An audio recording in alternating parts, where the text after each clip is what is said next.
doa yang Nabi ajar kepada Sayyidatina Fatimah. Ya Allah, tuan-tuan puan, doa ni sangatlah bagus.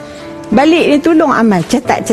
Nabi ajak kepada Fatimah, Ya Hayyu Ya Qayyum birahmatika astaghith aslih li sya'ni kullahu wa la takilni ila nafsi tarfata ain. Tapi Nabi pesan kepada Fatimah, jangan tinggal doa ni tuan-tuan puan. Apa dia? Ya Hayyu Ya Qayyum, wahai Allah, Tuhan yang maha hidup, Tuhan yang maha bersendiri.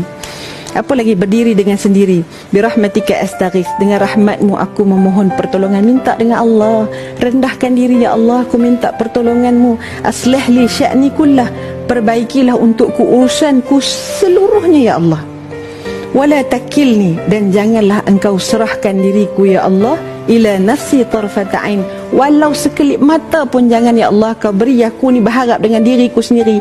Aku yang urus, aku yang jaga anak aku yang memiliki cinta suami aku yang punya hartaku ini, ya Allah. Janganlah semua ini akhirnya menjadikan kita ini lupa kepada Allah Subhanahu wa taala. Jadi tuan-tuan puan, mudah-mudahan hidup yang kita pinta hari ini adalah hidup yang sedang diuruskan oleh Allah Subhanahu wa taala, sehingga tidak lagi datang kebimbangan, tidak lagi datang kerusingan. Yang datang hanyalah pengharapan hidup ini aku bertuhankan Allah Subhanahu wa taala.